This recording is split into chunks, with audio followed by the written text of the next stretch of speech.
نحمده ونصلي على رسوله الكريم اما بعد فاعوذ بالله من الشيطان الرجيم بسم الله الرحمن الرحيم رب اشرح لي صدري ويسر لي امري واحلل عقدة من لساني يفقهوا قولي۔ الحمدللہ، اللہ کا لاکھ لاکھ شکر ہے، اللہ کا احسان ہے، اللہ کا انعام ہے کہ ایک بار پھر ہمیں اللہ تعالیٰ نے رمضان کے کنارے تک پہنچا دیا۔ صحابہ کرام دعائیں مانگا کرتے تھے کہ اللہ تعالیٰ تو ہمیں رمضان تک پہنچا۔ جس شخص کو جتنی بھی اس مہینے کی قدر ہے، جو جتنا زیادہ اس کی اہمیت سے واقف ہے، اس کی برکتوں سے واقف ہے، اس کی فضیلت سے واقف ہے، وہ اتنا ہی زیادہ شوق اور بے قراری کے ساتھ اس کا انتظار کرتا ہے، اور جو شخص اس کی اہمیت سے واقف نہیں، وہ شاید اس کے آنے کو اپنے لیے ایک بوجھ سمجھتا ہو، یا اپنے لیے ایک پریشانی کی بات کہ ہائے کیا ہوگا، رمضان آئے گا، جلدی اٹھنا پڑے گا، نیند قربان کرنی پڑے گی، کھانا پینا چھوڑنا پڑے گا، لمبی نمازیں پڑھنی پڑیں گی۔ یہ سب باتیں وہی سوچ سکتا ہے، وہی کر سکتا ہے جو یہ نہ جانتا ہو کہ ان میں سے ایک ایک عمل کی قدر و قیمت کیا ہے، اور ان میں سے ایک ایک عمل اللہ رب العزت کے نزدیک کس قدر پیارا ہے۔ لیکن چونکہ ہم انسان ہیں، بہت سی باتوں کو ہم ایک دفعہ جانتے ہیں پھر بھول جاتے ہیں، اس لیے اس بات کی ضرورت محسوس ہوتی ہے کہ آج ہم پھر اپنے آپ کو رمضان کی یادوں سے وابستہ کریں، رمضان کی یادیں تازہ کریں، اس کی برکتوں اور فضیلتوں کے بارے میں کچھ باتیں جو پہلے سے معلوم ہیں ذرا ذہن کے تازہ خانے میں لے آئیں، تاکہ ہم اچھی طرح رمضان کا استقبال کریں اور اچھی طرح اس سے فیضیاب ہو سکیں۔ کسی بھی چیز سے آپ صحیح طور پر فائدہ اسی وقت اٹھا سکتے ہیں، یا کوئی بھی کام زیادہ بہتر اسی وقت ہو سکتا ہے جب آپ اس کے لیے بھرپور تیاری کیے ہوئے ہوں۔ مثلا امتحان سے پہلے اگر امتحان کی تیاری کر لی جائے تو امتحان آسان ہو جاتا ہے۔ سفر سے پہلے اگر سفر کی تیاری کر لی جائے تو سفر آسان ہو جاتا ہے۔ جیسے سفر کے بارے میں اللہ تعالیٰ فرماتے ہیں، اور خصوصاً سفر حج کے بارے میں کہ وَتَزَوَّدُوا فَإِنَّ خَيْرَ الزَّادِ التَّقْوَىٰ، کہ زاد راہ ساتھ لے کے چلو، یعنی تیاری کے ساتھ جاؤ، اور بہترین تیاری کس چیز کے ساتھ ہوتی ہے؟ تقویٰ کے ساتھ، یعنی تیاری میں بہترین تیاری تقویٰ کی تیاری۔ اور رمضان کی فضیلت اور رمضان کی اہمیت اور رمضان کی فرضیت بھی کس لیے ہے؟ تاکہ تمہارے اندر تقویٰ پیدا ہو۔ تو تقویٰ پیدا نہیں ہو سکتا جب تک کہ ہم پوری طرح اپنے آپ کو رمضان میں تیاری کے ساتھ نہ داخل کریں، اور پھر ہر موقع کی مناسبت سے جو کچھ ہمیں کرنا ہے اس کو ہم یاد نہ کر لیں۔ اگر مختلف احادیث کے اور قرآن پاک کی آیات کے الفاظ کو جمع کر لیا جائے تو اس مہینے کی تعریف میں جو الفاظ آتے ہیں وہ کچھ یوں ہیں۔ ایک جگہ اس کو شہر مبارکن کہا گیا، برکتوں والا مہینہ۔ دوسری جگہ شہر عظیم، بہت عظمت والا مہینہ۔ تیسری جگہ شہر برکہ، برکت کا مہینہ۔ ایک اور جگہ شہر الصبر، صبر کا مہینہ، کیونکہ اس میں ساری نیکیاں اس وقت ہو سکتی ہیں جب ہمارے اندر صبر کی صفت ہو۔ شہر المواسات، ہمدردی کرنے کا مہینہ، آپس کی غمخواری کا مہینہ۔ رحمت کا مہینہ، بخشش کا مہینہ، عذاب جہنم سے رہائی کا مہینہ، اور سب سے بڑھ کر نزول قرآن کا مہینہ۔ شہر رمضان الذی انزل فیہ القرآن، رمضان وہ مہینہ ہے جس میں قرآن پاک اتارا گیا۔ تو گویا قرآن پاک کا نازل ہونا سب سے بڑا انعام ہے اللہ کا ہم سب کے لیے، کیونکہ اس میں ہمارے لیے ہدایت اور رحمت اور برکت ہے۔ تھوڑی دیر کے لیے سوچئے کہ اگر قرآن پاک ہماری زندگی میں نہ ہوتا تو ہماری زندگی کیسی زندگی ہوتی؟ کبھی آپ نے غور کیا کہ انسان اور جانور کا فرق کیا ہے. کسی بھینس، گائے، بکری کو آپ دیکھیں وہ کیا کرتی ہے. مثلا ایک بھینس صبح ہوتی ہے، اس کو بھوک لگتی ہے، چارہ کھاتی ہے. بکریوں کو آپ دیکھیں صبح صبح شور مچا دیتی ہیں، ان کو بھوک لگی، شور ہنگامہ جب تک کچھ کھا نہ لیں. اچھا کھا لیتے ہیں، گھومے پھرے، ادھر ادھر دیکھا، کبھی کہیں کھڑے ہوئے، کبھی کہیں کھڑے ہوئے، کبھی بیٹھ گئے، پھر کھانے کا وقت ہو گیا، پھر کھانے لگ گئے. اور اگر کہیں چر رہی ہیں تو نان سٹاپ کھانا، کھاتے چلے جا رہے ہیں. یعنی ان کی زندگی میں اگر فکر ہے تو کس چیز کی؟ کھانے کی. کھانے کے بعد جنسی ضروریات پوری کرنے کی، بچے پیدا کرنے کی، اور بس. نہ کوئی سوچ، نہ سمجھ، نہ عقل، نہ شعور، نہ پڑھنا، نہ لکھنا، کچھ اور زندگی میں ہے ہی نہیں.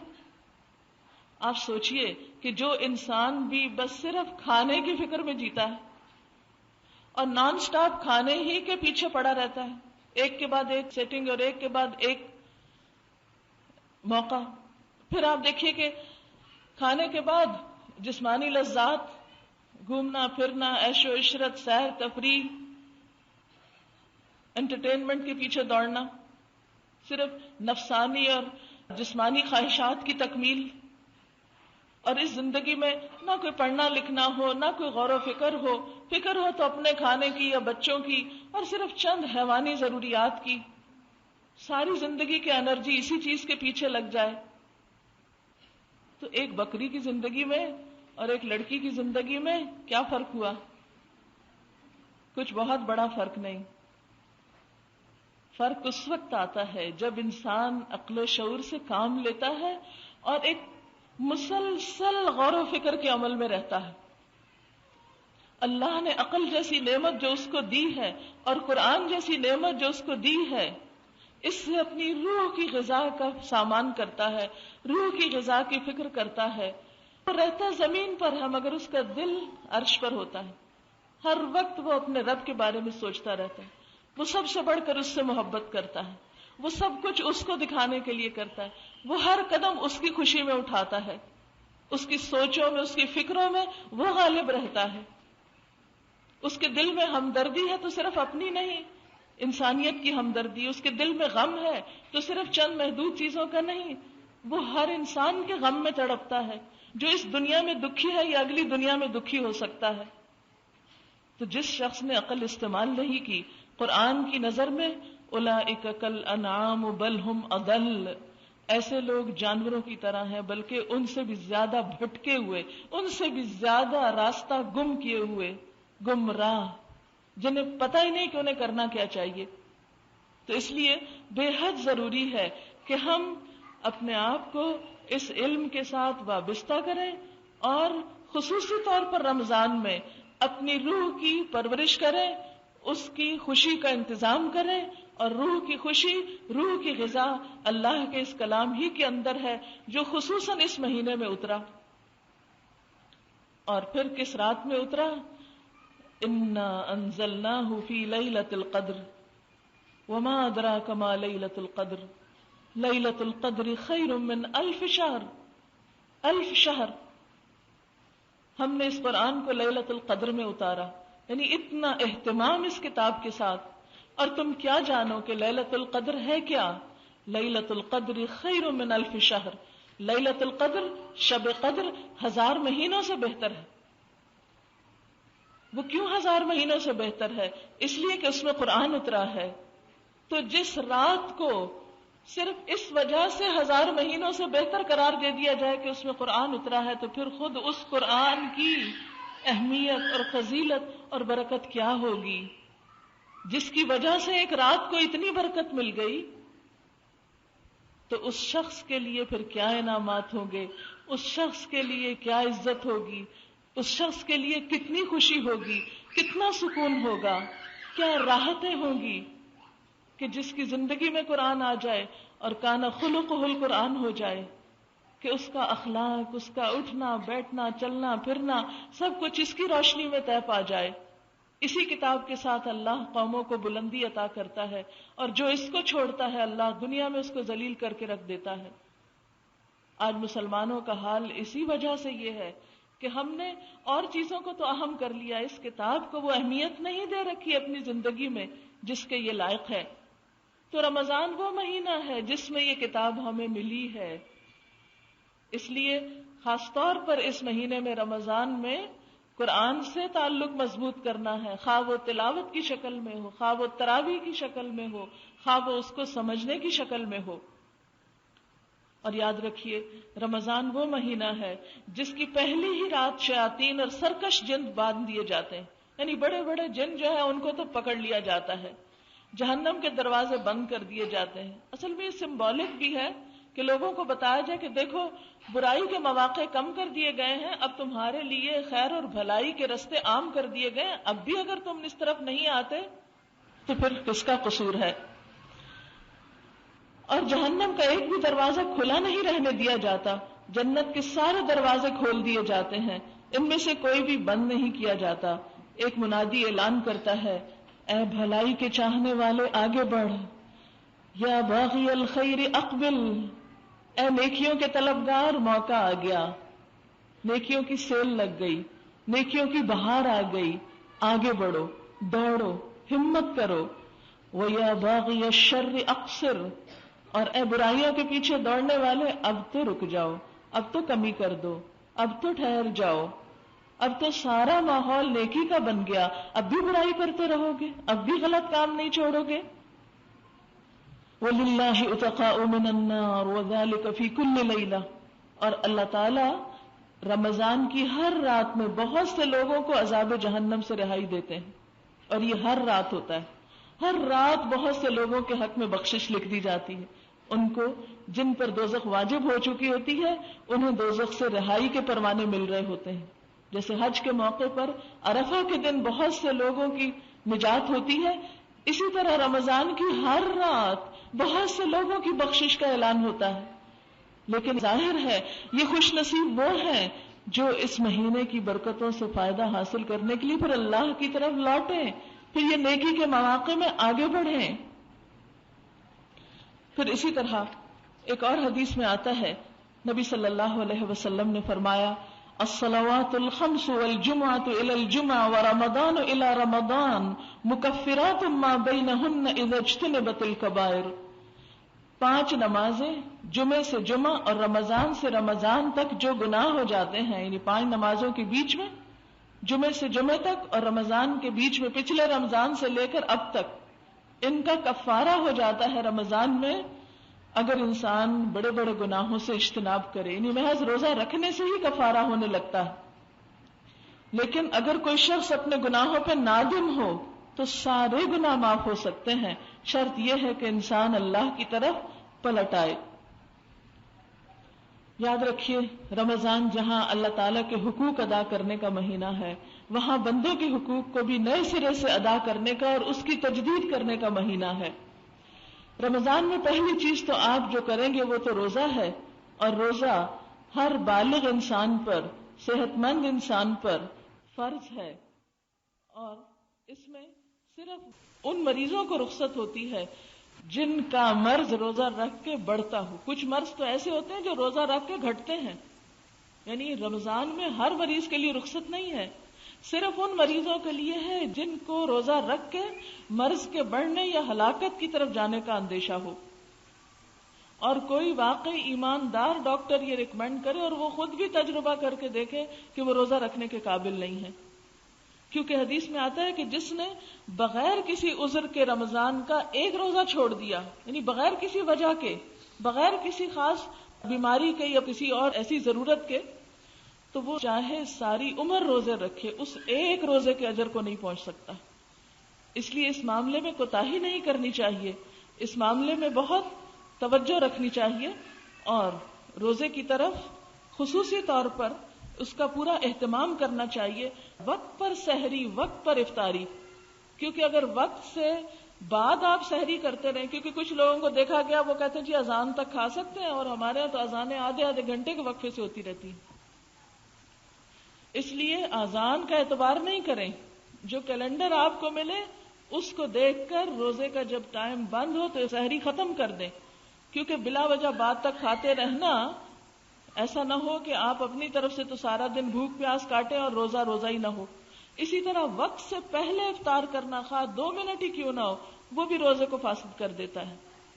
تو اس لیے سحر اور افطار کے ٹائمنگز، اور پھر خصوصاً گھڑیوں کو درست کر لیں. 1-4 پہ فون کر کے بالکل ایکوریٹ ٹائم کریں. کچھ لوگوں کو دیکھا گیا ہے کہ وہ 5-10 منٹ گھڑی آگے کر دیتے ہیں. یہ خود کو دھوکہ دینے والی کیا بات ہوئی؟ اور جبکہ خود پتا بھی ہوتا ہے 10 منٹ ہی آگے، اس میں اور سستی ہوتی ہے. اپنے ساتھ بھی سچ بولا کریں. یہ 10 منٹ آگے کرنا گھڑیوں کو، اس سے کوئی خاص فائدہ نہیں ہوتا. اس کو جو ٹائم ہے وہی رکھیں اور پھر اپنے آپ کو پابند کریں اس وقت کا. ہوتا یہ بعض اوقات کچن کی گھڑی پیچھے ہے، کمرے کی آگے ہے، کہیں کی کچھ ہے، تو ان سب کا جا کے ایک ٹائم کر دیں اور صحیح ٹائم کر دیں. اس سے کیا ہوگا انشاءاللہ تعالی سحر اور افطار میں خلل نہیں آئے گا. مثلاً کوئی گھڑی آپ نے 10 منٹ آگے کی ہوئی ہے اور کسی نے اس کو دیکھ کے روزہ کھول لیا اندر بیٹھ کے، پھر کیا ہوا؟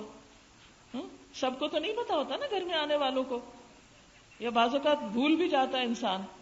تو اس لیے اس روزے کو ہر لحاظ سے محفوظ کریں اور اس میں کوئی ایسا کام نہ کریں کہ جس سے روزہ نقصان پائے.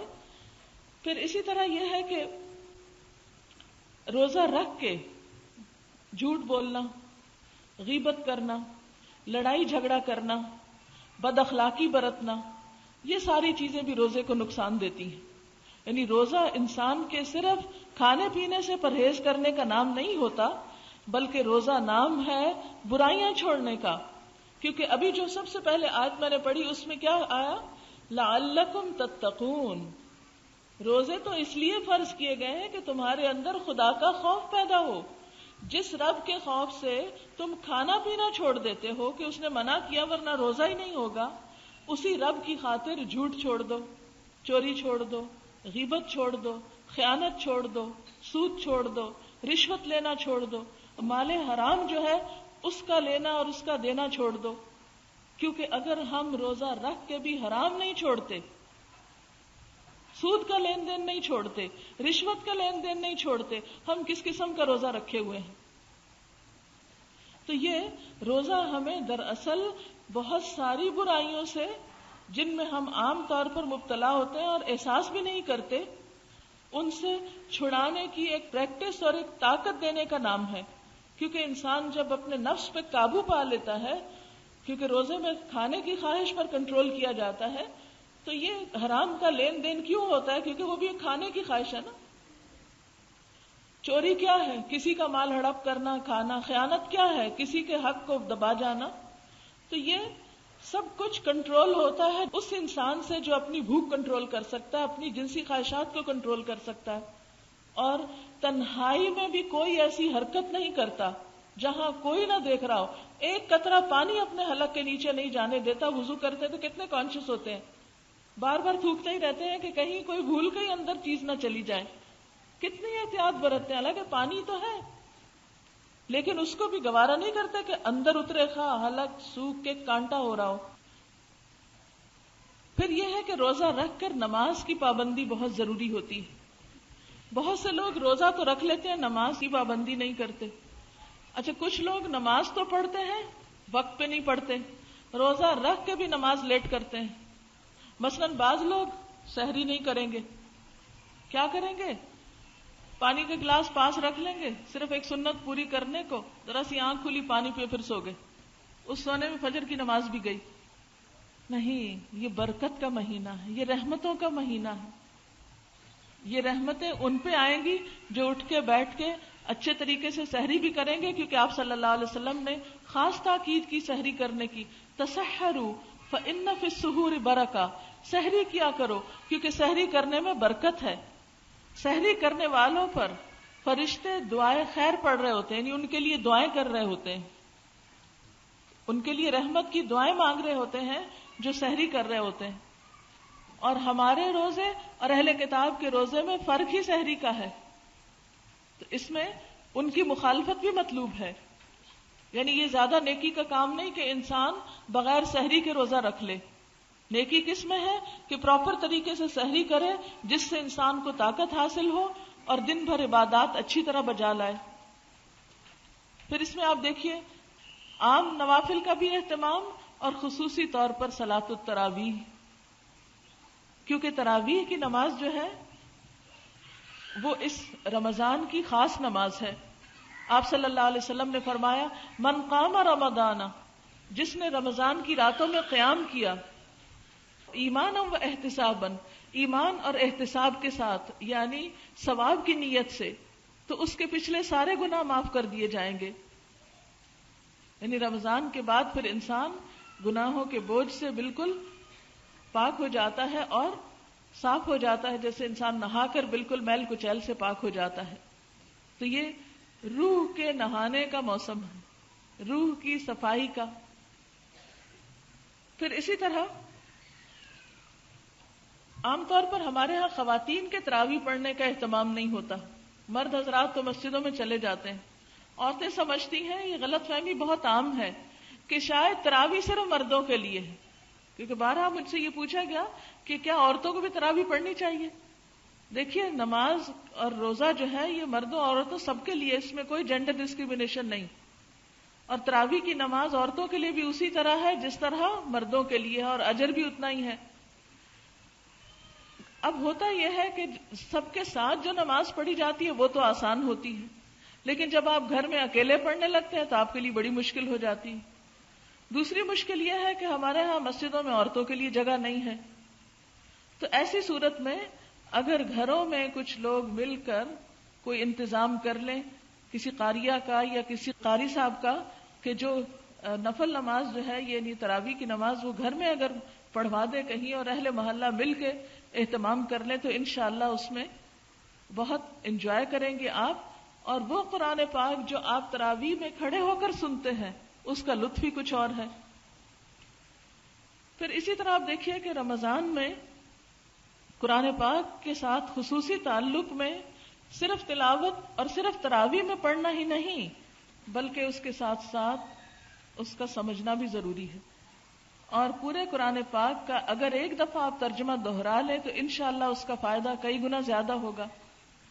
نبی صلی اللہ علیہ وسلم کے بارے میں آتا ہے کہ وہ بہت سخی تھے، یعنی بہت زیادہ سخاوت کرتے تھے، صدقہ خیرات کرتے تھے، اور رمضان میں جب جبریل امین آ کر آپ کو ملتے تھے تو آپ کی سخاوت بہت زیادہ بڑھ جاتی تھی، اور جبریل امین رمضان کی ہر رات میں آپ سے ملتے تھے اور آپ سے قرآن کا دور کرتے تھے، یعنی پورا پچھلا دہراتے تھے۔ بس آپ صلی اللہ علیہ وسلم جب جبریل علیہ السلام سے ملتے تو تیز ہوا سے بھی زیادہ سخی ہو جاتے، یعنی جیسے تیز ہوا چلتی نا تو ہر چیز اڑا کے لے جاتی، کچھ بھی نہیں چھوڑتی، ہلکی چیزیں بھاری چیزیں ہر چیز پر اثر انداز ہوتی، یا یہ کہ ہر گوشے میں گھس جاتی ہے۔ اسی طرح نبی صلی اللہ علیہ وسلم کی خیرات رمضان میں تیز ہوا سے زیادہ نہیں، ہر چیز وہ صدقہ خیرات میں دے دیتے تھے، اور پھر آپ کے دیے ہوئے مال سے سوسائٹی کا ہر فرد اس سے فائدہ اٹھاتا تھا، ہر ایک تک وہ خیر پہنچتی تھی۔ اس لیے آپ بھی یہ کوشش کریں کہ جب صدقہ خیرات کریں تو اس میں رشتہ دار، دوست احباب، معاشرے کے ضرورت مند اور دیگر افراد جن کی ابھی کچھ آپ کو بتائی گئی ہوں گی، گائیڈ لائنز دی گئی ہوگی کہ آپ کہاں کہاں خرچ کر سکتے ہیں، ان تمام پہلوؤں میں آپ کچھ نہ کچھ اپنا مال ضرور لگائیں۔ خصوصی طور پر آپ دیکھیے کہ زکوٰۃ کا اہتمام کرنا۔ زکوٰۃ ویسے تو اس وقت فرض ہوتی ہے جب سال گزرتا ہے مال پر، لیکن اگر آپ ان ایڈوانس 1 سال کی یا 2 سال کی زکوٰۃ دینا چاہیں تو وہ آپ دے سکتے ہیں، جبکہ آپ کی نیت اور ارادہ یہ ہو کہ یہ مال مجھے آئندہ بیچنا نہیں ہے تو آپ پہلے سے بھی نکال سکتے ہیں اگر اس وقت آپ کی گنجائش زیادہ ہے، اور اگر نہیں تو جب آپ کے پاس ہو اس کے مطابق جب سال ہو جائے پورا اس وقت آپ ادا کر سکتے ہیں۔ پھر آپ دیکھیے کہ رمضان میں آپ نے خصوصی طور پر دعائیں بہت مانگنی۔ سحری کے وقت استغفار کی پابندی کریں، قرآن پاک میں آتا ہے وَبِالْأَسْحَارِ هُمْ يَسْتَغْفِرُونَ، وہ سحری کے وقت استغفار کرتے ہیں۔ عام دنوں میں تو ہم سحری کے وقت اٹھ نہیں پاتے، تو آپ رمضان میں جب سحری تیار کر رہے ہوں، میز لگا رہے ہوں، کوئی کام کر رہے ہوں، اس وقت کثرت سے استغفار، اور آپ کو استغفار کے فائدے معلوم ہے کہ ہر مشکل سے نکلنے کا راستہ بن جاتا ہے۔ جب انسان کے گناہ معاف ہو جائیں تو پھر اس کے لیے تو ہر رحمت کے دروازے کھل جاتے ہیں، جنت کے دروازے کھل جاتے ہیں، پھر کون سی خیر ہے جس سے انسان محروم ہو سکتا ہے۔ اگر انسان کی معافی ہو جائے. تو اس لیے سب سے زیادہ استغفار کی طرف توجہ دینی، اور خصوصاً سحری کے وقت. پھر اسی طرح صبح شام کے اذکار کی پابندی. پھر اسی طرح ہر نماز کے بعد، فرض نماز کے بعد خصوصاً دعا قبول ہوتی ہے.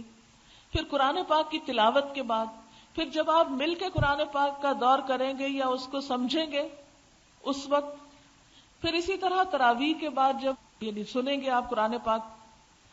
اور خصوصاً روزے کی افطاری کے وقت ایک حدیث میں آتا ہے کہ اس وقت کی دعا رد نہیں ہوتی، اور اس کے لیے خواتین خصوصی کوشش کریں کہ گھر میں وہ فضا پیدا کریں کہ بڑے چھوٹے بچے سب کے سب اللہ تعالیٰ کی طرف متوجہ، اور اس وقت میں خصوصی دعائیں مانگے اپنے لیے. عام طور پر وہ ایک ایسا ہنگامہ ہوتا ہے، شور ہنگامہ، دیر ہو رہی ہے، جلدی کرو، روزہ کھلنے والا ہے، ٹیبل لگاؤ، کھانا لگاؤ، وہ چیز کہاں ہے، یہ کہاں ہے، وہ تم نے نہیں رکھی، ایک دوسرے کو ڈانٹ ڈپٹ ہو رہی ہوتی ہے. اس سارے کلچر کو بدل دیں گھر سے. تھوڑا سا کام پہلے شروع کر لیں تاکہ افطار کے وقت سے پہلے جب سب کچھ لگ جائے، اور کوشش کریں کہ افطار پانی اور کھجور سے کرنے کے فوراً بعد نماز ادا کر لیں یکسوئی سے. ورنہ کئی لوگ افطاری رکھنے میں اتنا تھک جاتے ہیں، پھر اس کو کھانے میں اتنا وقت لگاتے ہیں کہ مغرب کی نماز تو اول وقت نصیب ہی نہیں ہوتی سارا رمضان. یہ رمضان جو ہمارے لیے رحمتوں اور عبادتوں کا مہینہ، نیکیوں کا موسم بہار بن کے آیا، وہ ہم نے کھانے کا موسم بہار بنا لیا. اور مغرب تو لازماً لیٹ کرتے ہیں. آپ دیکھیے ایک کھجور، 2 یا 3 جو بھی آپ سمجھتے ہیں کہ جتنی آپ کی طلب ہے وہ لے کے پانی پیئے، 1 گلاس 2 گلاس، اور اس کے بعد آپ آرام سے نماز پڑھ لیں. پھر آئیں بیٹھیں اور کھانا کھا لیں. بیکار کی چیزیں ادھر ادھر کی کھانا اس وقت انسان کا پورا سسٹم جو ہے اس کو اپسٹ کرتا ہے، اور اس سے پھر یہ کہ نمازوں میں سستی ہوتی ہے. وضو قائم رکھنا بعض اوقات مشکل ہو جاتا. جتنی سادہ غذا کھائیں گے، جتنی آپ اپنی احتیاط برتیں گے، صاف ستھری ایسی چیز کھائیں گے کہ جس سے آپ کی عبادت میں خلل نہ آئے، کیونکہ وہ بھی آپ اپنا خیال خود رکھیں گے.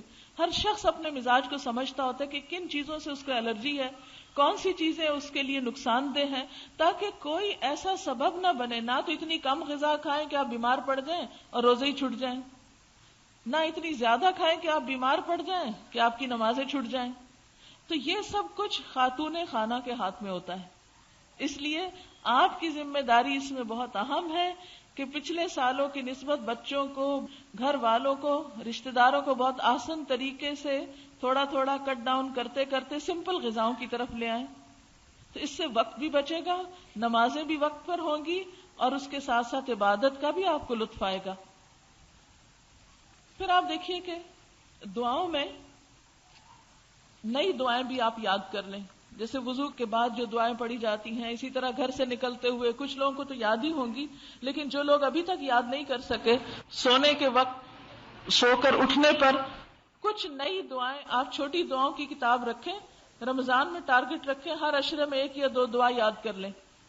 اس کو لکھ کے ان جگہوں پہ لگا دیں. تو اسٹیکرز وغیرہ بھی اویلیبل ہوتے ہیں، اور ان کو پڑھنے کی کوشش کریں. یعنی اس رمضان میں آپ نیکی کے کچھ کام ضرور ایسے اپنی زندگی کی عادت میں شامل کر لیں جو ابھی تک آپ نے نہیں کیے.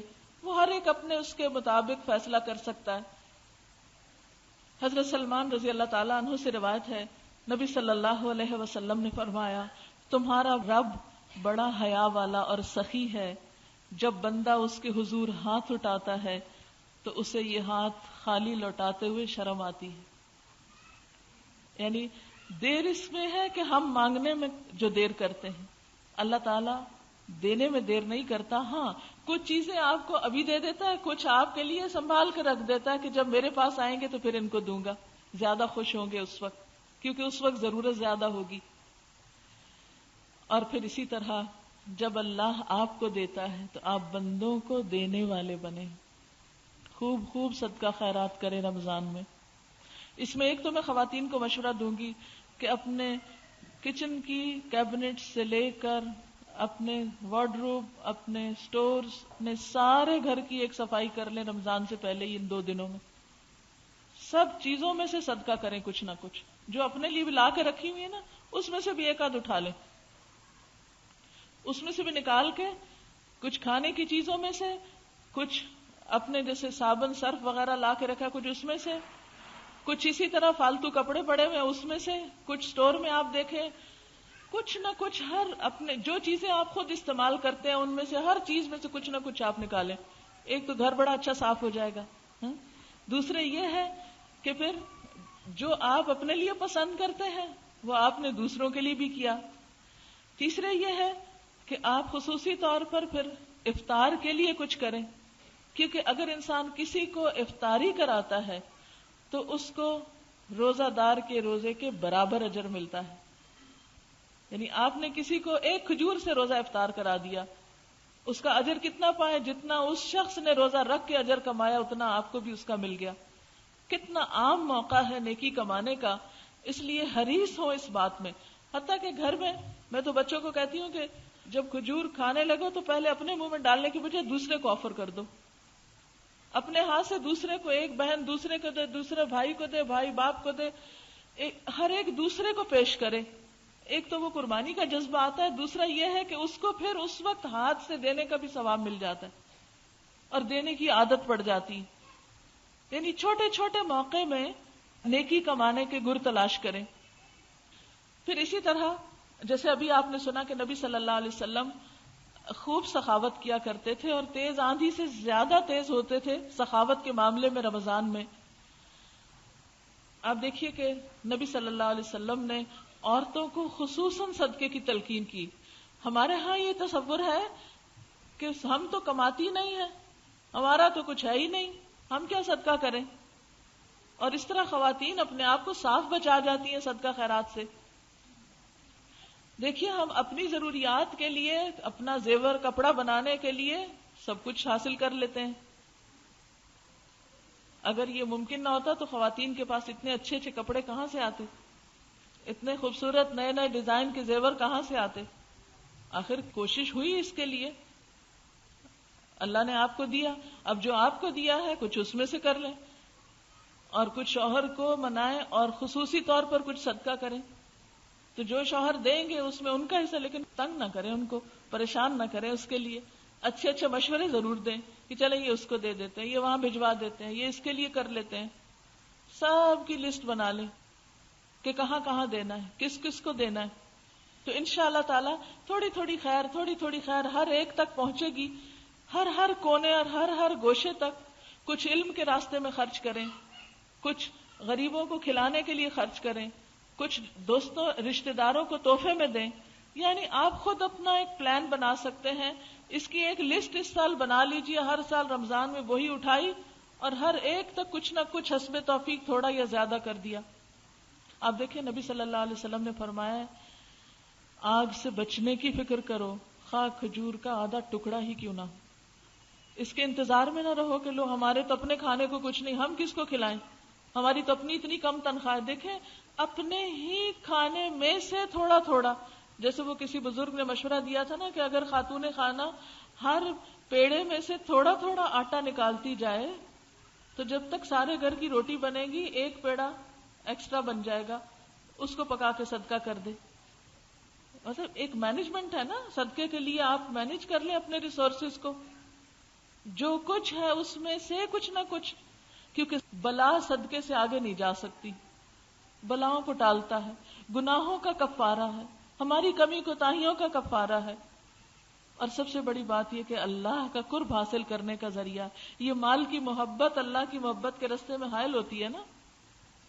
وَيُطْعِمُونَ الطَّعَامَ عَلَى حُبِّهِ مِسْكِينًا وَيَتِيمًا وَأَسِيرًا. اور وہ اس کی محبت میں، یعنی اللہ کی محبت میں کھلاتے ہیں مسکین کو، یتیم کو، قیدی کو.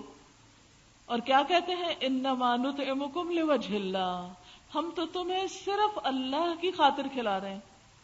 لا نرید منکم جزاء ولا شکورا، ہم تم سے کوئی بدلہ نہیں چاہتے، شکریہ بھی نہیں چاہتے، پلٹ کے تعریف بھی نہیں چاہتے، کچھ نہیں چاہیے، ہمیں تو صرف اللہ کی رضا چاہیے. اس جذبے کے ساتھ صدقہ خیرات کریں، کسی پر احسان جتانے کے لیے نہیں. نبی صلی اللہ علیہ وسلم نے خواتین کو خصوصی طور پہ فرمایا اے خواتین کی جماعت، تم صدقہ کرو اور کثرت سے استغفار کرو، کیونکہ میں نے جہنم میں سب سے زیادہ تم کو دیکھا ہے. کیوں؟ تم بہت زیادہ لان تان کرتی ہو اور اپنے شوہروں کی ناشکری کرتی ہو. ہر وقت زبان سے کسی نہ کسی کی برائی ہو رہی ہے، کسی نہ کسی کو کوسا جا رہا ہے، کسی کی غیبت ہو رہی ہے، کسی کے خلاف کچھ سازشوں کے جال بنے جا رہے ہیں، وہ اس کے پارٹی بازی ہو رہی ہے، عجیب و غریب معاملے ہوتے ہیں گھروں میں. اور دوسری طرف شوہروں کی چھوٹی چھوٹی بات پہ ناراض ہو جانا، موڈ آف کر لینا، دنوں تک قطع کلامی کرنا. تو یہ چیز انسان کے لیے نقصان دہ ہے، ہلاکت خیز ہے. اس سے بچنے کے لیے علاج کیا؟ صدقہ. جب کبھی کوئی ایسی چیز ہو جائے فوراً نکالے اپنی پسندیدہ چیز، خود ہی نفس کی اصلاح ہو جائے گی. نبی صلی اللہ علیہ وسلم نے ایک اور روایت میں فرمایا، اے خواتین کی جماعت، تم صدقہ کرو چاہے اپنے ہی زیورات سے کرو. یہ میں نہیں کہہ رہی آپ کو، یہ نبی صلی اللہ علیہ وسلم فرما رہے ہیں. وَلَوْ مِنْ حُلِيِّكُنَّ، صدقہ کرو خواہ اپنے ہی زیورات میں سے، اس لیے کہ قیامت کے دن جہنم میں تمہاری تعداد زیادہ ہوگی. اب آپ کئی عورتیں یہ حدیث سن کے بڑی ناراض ہوتی ہیں. میں کہتی ہوں چلو کوئی بات نہیں، ناراض ہونے دو، یہی ہو رہی ہے نا، شاید کسی وقت اصلاح بھی کر لیں. اگر نہیں بتایا تو پھر کیا ہوگا؟ پھر تو پتہ بھی نہیں چلے گا کہ ہماری شامت زیادہ آ سکتی، کیونکہ ہمارے پاس نسبتاً وقت زیادہ ہوتا ہے نا. پھر اسی طرح جن لوگوں کو توفیق ہو، جن کے لیے ممکن ہو، وہ رمضان میں عمرہ بھی کر لیں، کیونکہ نبی صلی اللہ علیہ وسلم نے فرمایا، بخاری اور مسلم کی روایت ہے، رمضان میں عمرہ کرنا میرے ساتھ حج کرنے کی مانند ہے. صرف حج نہیں، نبی صلی اللہ علیہ وسلم کے ساتھ حج کرنے کی طرح ہے. ایک اور حدیث میں آتا ہے، رمضان کا عمرہ حج کے برابر ہے. پھر اسی طرح آخری عشرے کا اہتمام. حضرت عائشہ فرماتی ہیں جب رمضان کا آخری عشرہ ہوتا تو آپ صلی اللہ علیہ وسلم رات کا بیشتر حصہ جاگ کے گزارتے. آخری عشرے میں رات کی عبادت خصوصی طور پر، اور اپنے گھر والوں کو بھی جگاتے اور عبادت میں خوب محنت کرتے، کمر کس لیتے. اس سے کیا پتہ چلتا ہے کہ آپ صرف خود نہیں جاگتے تھے، گھر والوں کو بھی جگاتے تھے. تو آپ اپنے بچوں کو، شوہروں کو، دوستوں کو آخری عشرہ شروع ہونے سے پہلے تھوڑا تھوڑا تیار کریں. اب تو آخری عشرہ آنے والا ہے، اب تو راتوں کو بھی جاگنا ہوگا، تاکہ وہ سن سن کے ہلکا ہلکا ان کا دماغ تیار ہوتا رہے، ان کی سوچ بنتی رہے. کیونکہ آپ کی ہیں، سارے گھر میں نیکی کو پھیلانے کا ذریعہ ہیں. ایک عورت پورے گھر کو چلاتی ہے، صرف مادی طور پہ نہیں، روحانی طور پہ بھی ساتھ لے کے چلتی ہے. تو اس کی یہ چھوٹی چھوٹی باتیں عمل سے دکھانا، کر کے بتانا، بول کے بتانا، یہ سب کچھ ممکن ہے. دوسروں سے نہیں توقع رکھیں، خود رول ماڈل بنے، انشاءاللہ دوسروں پر بھی اثر ہوگا اور سب کی نیکی آپ کے کھاتے میں ہوگی انشاءاللہ. ایک اور روایت میں آتا ہے، نبی صلی اللہ علیہ وسلم آخری عشرے میں جتنی محنت کرتے تھے، یعنی عبادت میں، دوسرے دنوں میں اتنی محنت نہیں کرتے تھے، یعنی خصوصی محنت. پھر آخری عشرے میں اعتکاف بھی ہوتا ہے. جن خواتین کو اللہ توفیق دے، جن کے اوپر کوئی بچوں کی اتنی ذمہ داریاں نہ ہو، یا کسی بیمار کی ذمہ داری نہ ہو، یا اور کوئی کمانے کی ذمہ داری نہ ہو، جو آسانی کے ساتھ کر سکیں، وہ اعتکاف کا بھی اہتمام کریں. کیونکہ نبی صلی اللہ علیہ وسلم اتنی پابندی سے اعتکاف کرتے کہ ایک دفعہ آپ اعتکاف نہ بیٹھ سکے تو دوسرے سال آپ نے 20 دنوں کا اعتکاف کیا. تو اعتکاف جو ہے اگر ممکن ہو تو آخری 10 دن خصوصی طور پر عبادت کے لیے خاص. سب تو ظاہر نہیں کر سکتے، لیکن جن کو اللہ توفیق دے، جن کے لیے ممکن ہو. پھر لیلۃ القدر کی تلاش جو طاق راتوں میں ہے. آپ نے فرمایا جو مہینہ تم پر آیا ہے اس میں ایک رات ایسی ہے جو 1000 مہینوں سے بہتر ہے. جو اس رات کی بھلائی سے محروم رہ گیا وہ ہر بھلائی سے محروم رہا. دیکھیں ایسے لگتا ہے نا رحمت جوبن پہ آ رہی ہے. ہر لمحہ عبادت ہے رمضان کا، دن بھی عبادت، رات بھی عبادت، بہت سے نیکیوں کے مظاہر. پھر آخری عشرے کی خاص عبادت، پھر آخری عشرے میں اسے ایک رات کی اور زیادہ خاص عبادت جو اور زیادہ تڑپ کے ساتھ، توجہ کے ساتھ تلاش کرنی چاہیے. تلاش سے مراد یہ ہے کہ اس کا اہتمام کرنا چاہیے. تو اگر ساری طاق راتوں میں کچھ نہ کچھ عبادت ہو تو اس سے انشاءاللہ کوئی رات تو نصیب ہوگی. آپ نے فرمایا من قام لیلۃ القدر ایمانا واحتسابا غفر له ما تقدم من ذنبه. جس نے شب قدر میں ایمان کے ساتھ اور ثواب کی نیت سے قیام کیا اس کے گزشتہ سارے گناہ معاف کر دیے جائیں گے. اور لیلۃ القدر کی خاص دعا اللہم انک عفو تحب العفو فاعف عنی، اللہ سے معافی کی درخواست. اور پھر آخر میں صدقہ فطر کی ادائیگی، اس کا بھی اہتمام آخری عشرے میں کر دیں، جلد نکال دیں، ورنہ کئی لوگ تو عید کی نماز پڑھ کے یاد کرتے ہیں او بھول گئے اس دفعہ. تو اس لیے رمضان کے آخری عشرے کے ہی کسی دن میں دے دیں تاکہ غریب لوگ اس سے اپنا راشن کا یا کپڑے کا جو اہتمام کرنا ہے وہ پہلے سے کر لیں. اور یہ صدقہ فطر دراصل کیا ہے؟ نبی صلی اللہ علیہ وسلم نے فرمایا صدقہ فطر روزے دار کو بےہودگی اور فحش باتوں سے پاک کرنے کے لیے ہے. یعنی روزے کی حالت میں کوئی کمی بیشی ہو جاتی ہے تو صدقہ فطر اس کا کفارہ کرتا ہے. محتاجوں کے کھانے کا انتظام کرنے کے لیے فرض کیا گیا ہے. جس نے نماز عید سے پہلے ادا کیا اس کا صدقہ فطر ادا ہو گیا، جس نے نماز عید کے بعد ادا کیا اس کا صدقہ فطر عام صدقہ شمار ہوگا. پھر وہ رمضان کا کفارہ نہیں، بس وہ تو پھر عام صدقہ ہو جائے گا. دوسری چیز جو خاص طور پہ رمضان میں کرنی ہے وہ حقوق العباد کی ادائیگی ہے. اور اس میں دو چیزوں کا خاص خیال رکھیں. نمبر 1 سب کی خیر خواہی، نمبر 2 اذیت دینے سے پرہیز. اور اگر سب کی خیر خواہی نہ کر سکیں کسی وجہ سے تو ایٹ لیسٹ اس بات کی شعوری کوشش کہ میری زبان، میرے ہاتھ، میرے کسی عمل سے کسی کو تکلیف نہ پہنچے. اور انشاءاللہ جب آپ کوشش کریں گے تو اللہ تعالیٰ کروا بھی دیں گے. یعنی آپ اپنے رمضان کا ایک موٹو رکھیں، میں نے کسی کو تکلیف نہیں دینی، لکھ کے کہیں لگا دیں گھر میں، مجھے کسی کو تکلیف نہیں دینی. اور پھر آپ دیکھیں گے کہ آپ خود ہی سوچنے لگے کہ کسی کو مجھ سے کہاں کہاں تکلیف ہوتی ہے اور کس اعتبار سے میں نے اپنے آپ کو بچانا ہے. پھر اسی طرح دوسروں کی ضروریات پوری کرنا.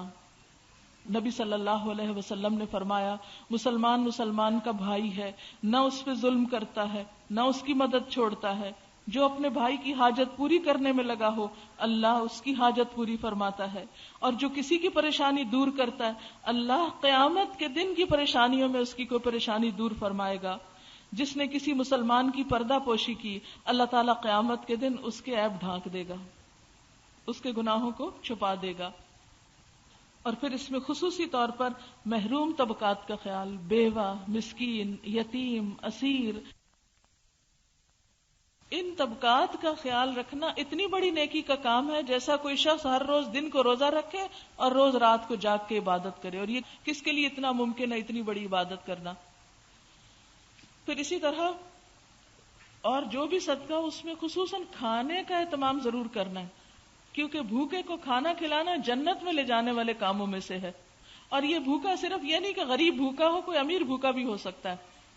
یعنی اپنے رشتہ داروں کو کچھ پکا کے بھیج دینا یا کوئی کسی بھی طرح کچھ سوکھا راشن یا کوئی کھجور یا یعنی رمضان کے تحفے جو ہیں اس میں آپ رمضان سے پہلے ہی مثلا رشتہ داروں کو کوئی کھجور بھجوا دیں یا کوئی اور اس طرح کی چیز بھجوا دیں.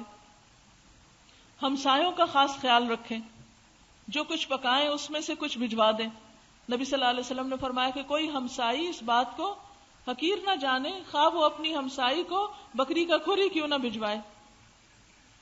ایک اور روایت میں آتا ہے کہ شوربہ پتلا کرنے کا حکم دیا تاکہ تم اپنے ہمسائے کی خبر گیری کر سکو. تو رمضان میں اس طرح ایک دوسرے کی طرف چیز بھجوانے سے کیا ہوتا ہے، ایک اچھے جذبات پیدا ہوتے ہیں. پھر بیماروں کی عیادت، یعنی ہاسپٹلز وغیرہ میں اگر کوئی ایسے ضرورت مند ہیں یا ابھی آپ کو شاید بتایا گیا ہو کہ وہاں پر کھانا ڈسٹریبیوٹ کرنے کا بھی انتظام ہے انشاءاللہ. جو اٹینڈنٹس ہوتے ہیں بیماروں کے ان کے لیے کچھ کرنا.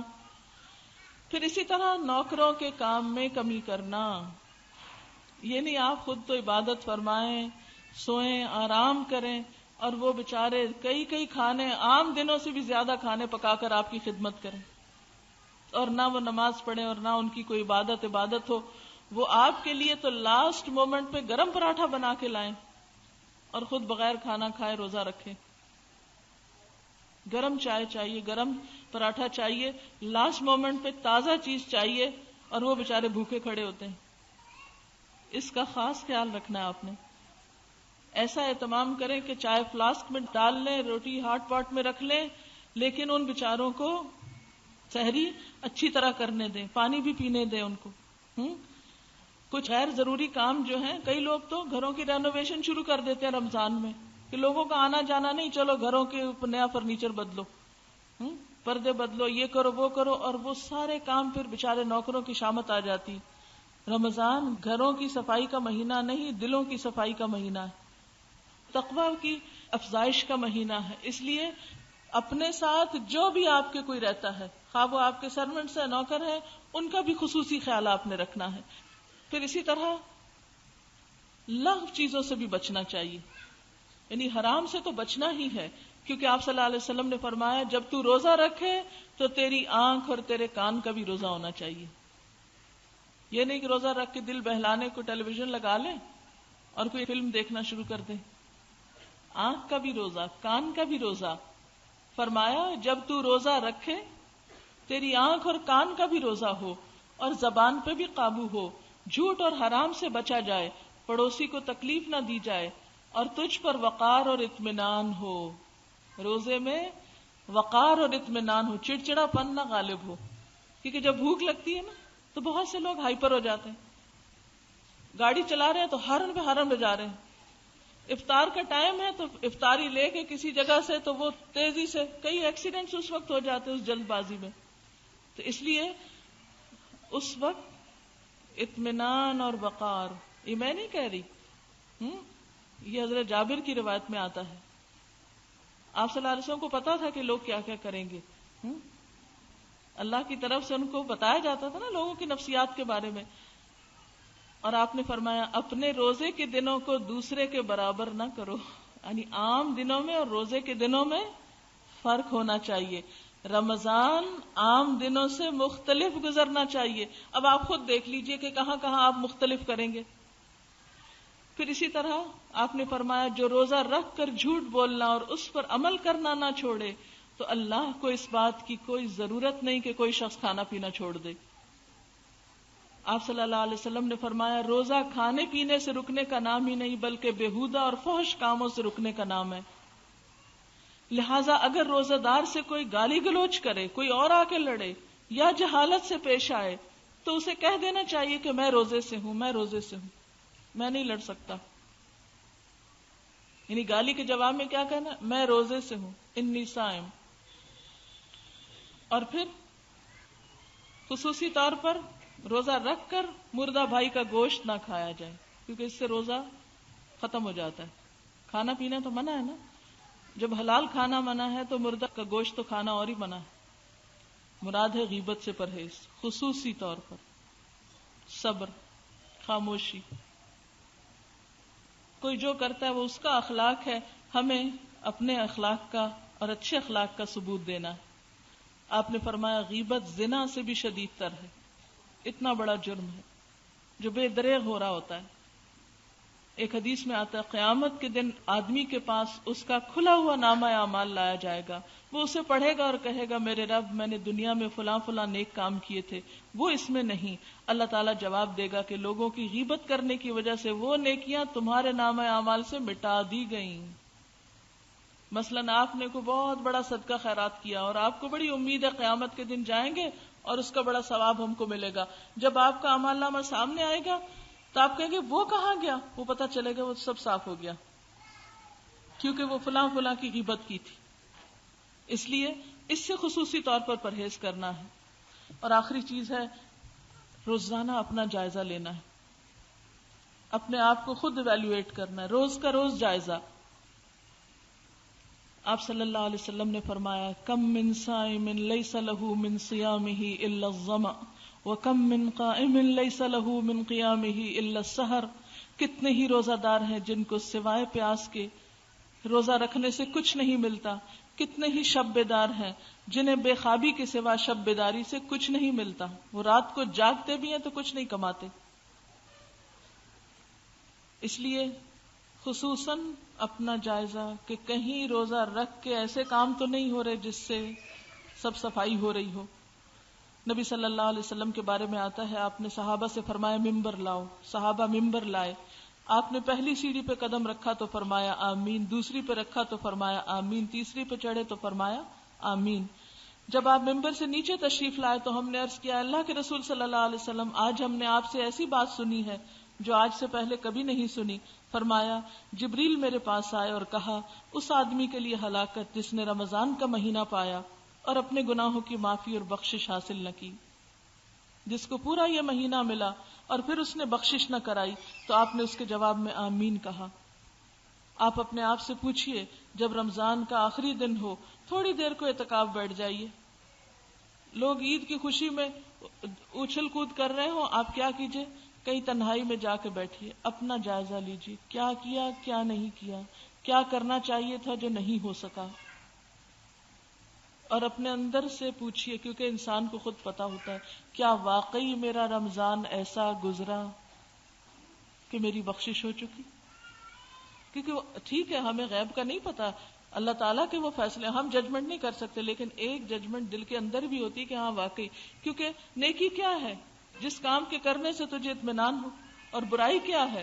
الاثم ما حاک فی نفسک، جو تیرے دل میں کھٹک جائے اور تو برا جانے کہ لوگوں کو پتہ نہ چل جائے کہیں. اور دوسری سیڑھی پہ جب آپ نے قدم رکھا تو فرمایا اس شخص کے لیے ہلاکت جس نے ماں باپ دونوں یا کسی ایک کو بڑھاپے کی حالت میں پایا اور ان کی خدمت کر کے جنت حاصل نہ کی. میں نے اس کے جواب میں کہا آمین. اور اسی طرح اس شخص پر بھی ہلاکت جس نے آپ کا نام سنا اور پھر درود شریف نہ پڑھا. اور آخری بات یہ، آپ صلی اللہ علیہ وسلم نے فرمایا من صام رمضان وعرف حدوده وتحفظ مما ينبغي له ان يتحفظ فيه كفر ما قبله. جس نے رمضان کا روزہ رکھا اور اس کی حدود کو پہچانا، بچنے والی چیزوں سے بچا، اس کے پچھلے سارے گناہ معاف کر دیے جاتے ہیں. اللہ تعالیٰ ہم سب کو ایسا ہی رمضان نصیب فرمائے کہ واقعی جب رمضان گزرے تو ہمارے سارے گناہ معاف ہو چکے ہوں. آمین. دعا سے پہلے ایک دو باتیں دیکھیے، دو تین چیزیں اور بس ٹپس کے طور پر کہنا چاہوں گی. ایک تو یہ ہے کہ رات کو اگر آپ تراویح کے بعد جلد سوئیں تو انشاءاللہ دن کو بھی فریش رہیں گے اور صبح بھی آپ جلدی اٹھ سکیں گے. ہوتا یہ ہے کہ جب انسان سارے دن کے بعد شام کو کھانا پینا شروع کرتا ہے، پھر تراویح میں کچھ ایکسرسائز بھی ہو جاتی ہے، پھر اس کے بڑا فریش ہو جاتا ہے انسان. اب دل چاہتا ہے کوئی گپ شپ کریں، کوئی ملے، میل ملاقات، ادھر ادھر آنا جانا، بہت مزہ آ رہا ہے. نہیں، اس وقت میں اپنے آپ کو سونے کے لیے، کیونکہ آپ دیکھیے روزہ تو ہے ہی ہے کہ جب سونے کو دل نہ چاہے تو کہو سو، اٹھنے کو دل نہ چاہے تو اٹھو، جب کھانے کو دل نہیں چاہتا سحری کو کھاؤ، جب کھانے کو دل چاہ رہا نہیں کھاؤ. ہر چیز نفس کے خلاف ہو رہی ہے نا، اسی سے تقویٰ حاصل ہوتا ہے انسان کو. تو اس میں یہ ہے کہ رات کو جلد سے. ایک اور چیز یہ ہے کہ طہارت اور پاکیزگی کا بہت اہتمام کریں، کیونکہ بہت سے لوگ اس معاملے میں بے فکر رہتے ہیں. اس سے پھر آپ دیکھیے اتنی لمبی نمازیں بھی پڑھیں اور آپ کا وضو ٹھیک نہ ہو، آپ کا غسل صحیح نہ ہو، آپ کی باقی طہارت کے لوازمات پورے نہ ہوں. اس لیے میں چاہوں گی کہ رمضان میں اگر کتاب الطہارہ کا ایک دفعہ پھر مطالعہ اپنے طور پر کر لیں کہ کہیں کوئی ایسی چیز تو نہیں چھٹ رہی. پھر اسی طرح یہ کہ اللہ تعالیٰ کو روزہ دار کے منہ کی جو پسند ہے وہ بہت زیادہ پسند ہے. مسک ایک خوشبو ہے، اس سے بھی زیادہ کستوری جس کو بولتے ہیں. لیکن اس کا یہ مطلب نہیں کہ ہم مسواک نہ کریں اور کہیں کہ اللہ تعالیٰ کو یہ بہت پسند ہے اس لیے ہم ایسے ہی چھوڑے ہوئے اپنے آپ کو. روزے میں جو اسٹک کا مسواک ہوتا ہے اس کو کثرت کے ساتھ کریں. اس سے کیا ہوگا کہ آپ کی عبادت میں اور زیادہ لطف آئے گا، آپ کو نمازوں میں اور دل لگے گا.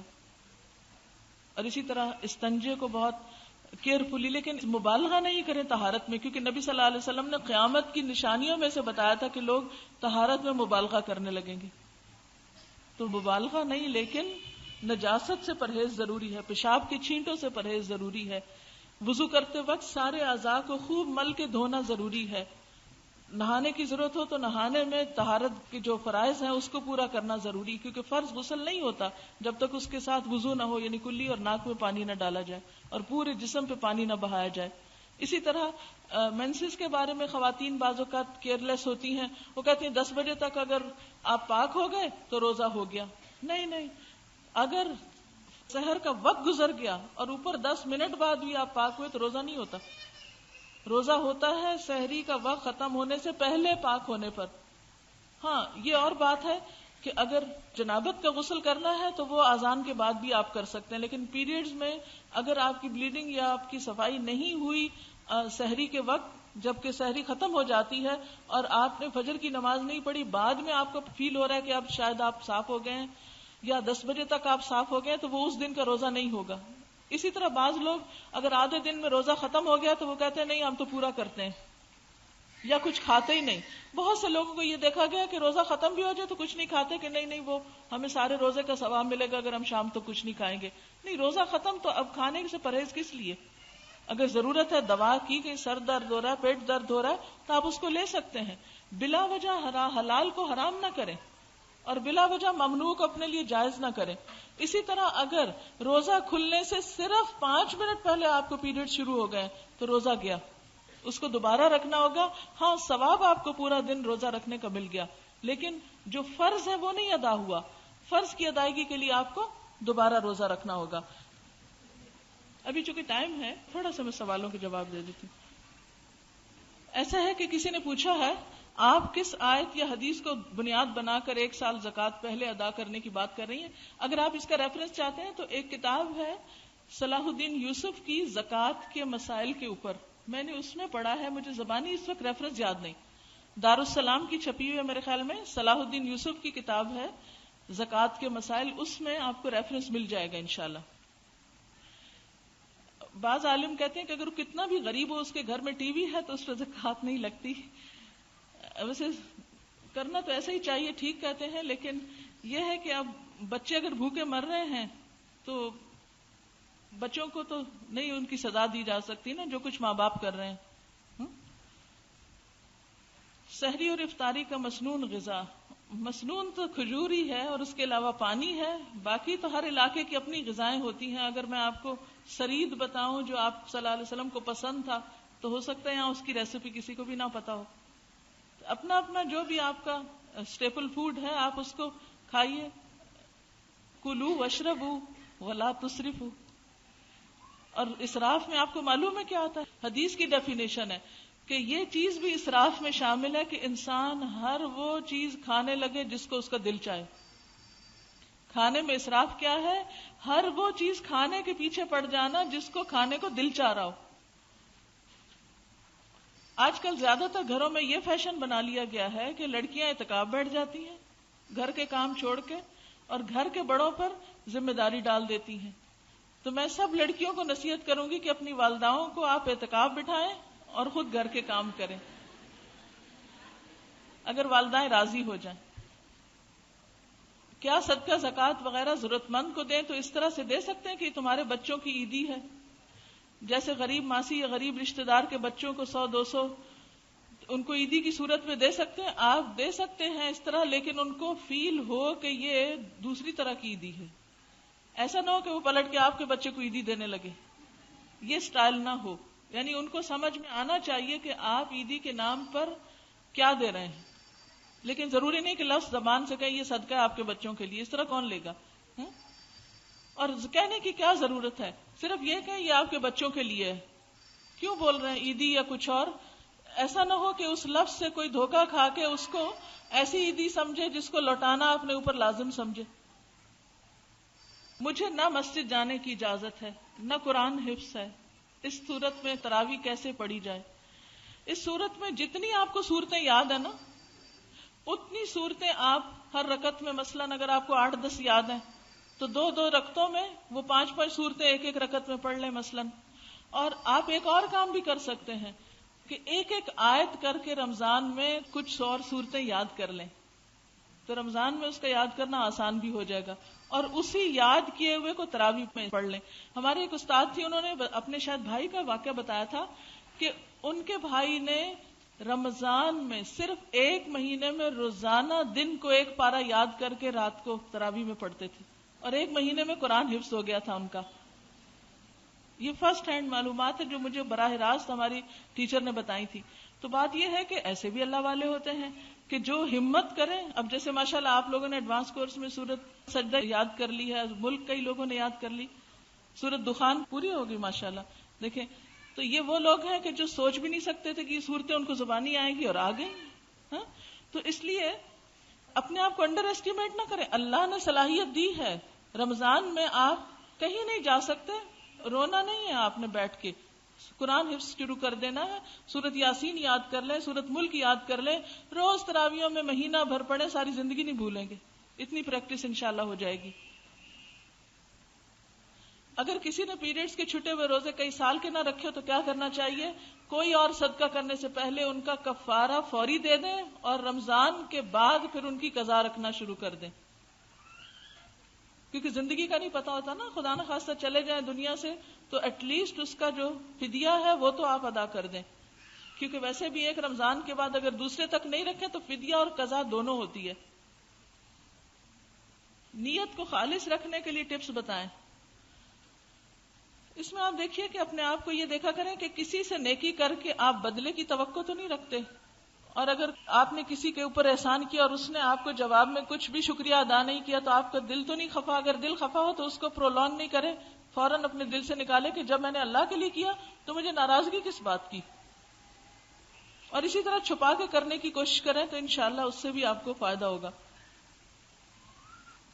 ہماری ماسی جو دائمی مریض ہے تو وہ روزہ نہیں رکھ سکتی, اس صورت میں کیا کریں؟ غریب ہونے کی وجہ سے فدیہ نہیں دے سکتی, آپ ان کی طرف سے دے دیں. آپ کی ماسی ہے نا, خدمت آپ کی کرتی ہیں, آپ ان کی خدمت کریں. کیا خواتین گھر میں اعتکاف کر سکتی ہیں؟ جبکہ ایک درس میں نے سنا کہ عورتیں بھی اعتکاف صرف مسجد میں بیٹھ سکتی ہیں. دیکھیے یہ اختلافی معاملہ ہے, پھر میں آپ کو ایک بات بتاؤں گی تو میرے پیچھے پڑ جائیں گے سب. بات یہ کہ اعتکاف تو مسجد میں, قرآن میں آتا ہے وَأَنْتُمْ عَاكِفُونَ فِي الْمَسَاجِدِ. اب ہمارے مشکل یہ کہ یہاں مسجدوں میں انتظام نہیں ہے, تو ایسی صورت میں پھر کیا عورتیں بالکل ہی نیکی سے محروم رہ جائیں؟ تو پھر یہ ہے کہ بیٹھ جائیں گھر میں, کیا ہو سکتا ہے. جس کا شوق ہے وہ کہاں جائے, جب کوئی جگہ ہی نہیں ہے تو پھر گھر کے ایک کونے میں بیٹھ جائیں. کچھ لوگ روزے سے پہلے سگریٹ پیتے ہیں, کیا اس کی اجازت ہے؟ دیکھیے آپ, سگریٹ حلال اور طیب میں ہے. اللہ تعالیٰ قرآن پاک میں فرماتے کلوا من طیبات ما رزقناکم. طیبات, سگریٹ طیبات میں سے نہیں ہے, اس لیے اس کو نہیں پینا چاہیے. اور رمضان اچھا موقع ہے سگریٹ چھوڑنے کا. اپنے گھر والوں کی مدد کیجیے اس معاملے میں. کسی نے لکھا میرا نام نینسی یوف ہے, میں جرمنی سے آئی ہوں. میں نے کبھی اسلام کے بارے میں نہیں پڑھا تھا, آپ کی کیسٹ سن کر میں نے الہدا میں داخلہ لیا. مجھے اب پتہ چلا کہ اسلام کیا ہے. مسلمانوں کے بارے میں میرا خیال غلط تھا. میں آپ کی بہت شکر گزار ہوں, آپ کی وجہ سے آج میں ایک سچی مسلمان ہوں. آپ کی کلاس میں آنے کے بعد میں نے اردو بھی سیکھی ہے. آپ کو ملنے کا شوق تھا, آج وہ بھی پورا ہو گیا. اللہ تعالیٰ ان سب کو استقامت عطا کرے. الحمدللہ. اگر نوکر روزہ نہ رکھتا ہو تو اس کے ساتھ نرمی کا سلوک کیا جائے. جی ہاں, تاکہ وہ روزہ رکھنے لگے. اگر آپ نے اس کے ساتھ سختی کا سلوک کیا تو پھر تو وہ بالکل بھی نہیں رکھے گا. اس کو آپ بتائیے کہ روزہ کیوں ضروری ہے, آپ اس کو سکھائیں. اس کی تربیت آپ پہ ذمہ داری. کیوں؟ حدیث میں آتا ہے کلکم راعٍ وکلکم مسئول عن رعیتہ. تم میں سے ہر شخص نگران ہے اور اس سے اس کی رعایا کے بارے میں سوال کیا جائے گا. عورت اپنے گھر کی نگران ہے, ہاں, اس سے اس کی رعایا کے بارے میں پوچھا جائے گا. نوکر جو ہے وہ گھر میں ہی شامل ہے نا, بچوں جیسے ہی ہوتے ہیں, تو ان کے بارے میں بھی آپ سے پوچھ ہوگی. ان کو بھی دین سیکھنے سکھانے کے لیے کوئی موقع فراہم کریں. چلیے اب دعا کر لیتے ہیں. سبحان اللہ والحمد للہ ولا الہ الا اللہ واللہ اکبر ولا حول ولا قوة الا باللہ العلی العظیم. اللہم صل علی محمد وعلى آل محمد كما صليت على إبراهيم وعلى آل إبراهيم إنك حميد مجيد. اللهم بارك على محمد وعلى آل محمد كما باركت على إبراهيم وعلى آل إبراهيم إنك حميد مجيد. ربنا آتنا في الدنيا حسنة وفي الآخرة حسنة وقنا عذاب النار. ربنا لا تزغ قلوبنا بعد إذ هديتنا وهب لنا من لدنك رحمة إنك أنت الوهاب. ربنا هب لنا من أزواجنا وذرياتنا قرة أعين واجعلنا للمتقين إماما. يا حي يا قيوم برحمتك نستغيث لا الہ الا انت سبحانک انی کنت من الظالمین۔ یا اللہ پاک تو ہم سب پر اپنی رحمت فرما، ہمیں اس رمضان میں بہترین نیکیاں سمیٹنے کی توفیق عطا فرما۔ یا اللہ یہ رمضان اس طرح گزرے کہ ہمارے سارے گناہ معاف ہو جائیں، قبولیت والے اعمال کی توفیق عطا فرما، ہماری ریاکاریاں ہم سے دور فرما دے، ہمیں اور اخلاص عطا فرما دے، ہمیں سنت کی صحیح پیروی کی توفیق عطا فرما دے۔ یا اللہ ہمیں ان لوگوں کے رستے پہ چلنے کی توفیق دے جن پر تو نے انعام فرمایا۔ اللہ اپنے پسندیدہ اور مقرب بندوں میں شامل کر لے۔ یا حی یا قیوم برحمتک نستغیث، لا الہ الا اللہ وحدہ لا شریک لہ، لہ الملک ولہ الحمد وہو علی کل شیء قدیر، لا حول ولا قوة الا باللہ العلی العظیم۔ اللہم انفعنا بما علمتنا وعلمنا ما ينفعنا وزدنا علما، اللہم اکفنا بحلالک عن حرامک واغننا بفضلک عمن سواک۔ یا اللہ تو ہم سب کو اپنی رحمتوں سے ڈھانپ لے۔ یا اللہ پاکستان کی حفاظت فرما۔ یا رب العالمین تو ہم سب کو اپنے رستے پہ چلنا سکھا۔ یا اللہ تو سب کے دلوں کو باہم جوڑ دے۔ یا اللہ سب میں اتفاق و اتحاد پیدا کر دے۔ یا رب العالمین تو ہمارے صغیرہ کبیرہ گناہوں کو معاف کر دے۔ اللہم انا نعوذ بک من جہد البلاء ودرک الشقاء وسوء القضاء وشماتة الأعداء، اللہم لا مانع لما أعطیت ولا معطی لما منعت ولا ينفع ذا الجد منك الجد، لا الہ الا اللہ وحدہ لا شریک لہ، لہ الملک ولہ الحمد وہو علی کل شیء قدیر۔ ربنا تقبل منا، یا اللہ جو ہمارے عزیز رشتہ دار دنیا سے جا چکے ہیں، جو فوت ہو چکے ہیں، ان کی بخشش فرما، ہماری اولادوں کو ہدایت عطا فرما۔ یا ارحم الراحمین تو ہم سب کو اپنی رحمت سے ڈھانپ لے، ہم سے راضی ہو جا، ہم سے وہ کام لے لے جس سے تو راضی ہو جائے۔ ربنا تقبل منا انک انت السمیع العلیم وتب علینا انک انت التواب الرحیم، وصلی اللہ تعالی علی خیر خلقہ محمد وعلی آلہ واصحابہ واہل بیتہ اجمعین برحمتک یا ارحم الراحمین۔ سبحان ربک رب العزت عما یصفون وسلام علی المرسلین والحمد للہ رب العالمین۔ یا اللہ جنہوں نے ہم سے یہ تعاون کیا اس جگہ کے لیے ان سب کو بہترین جزائے خیر عطا فرما۔ والسلام علیکم ورحمۃ اللہ وبرکاتہ۔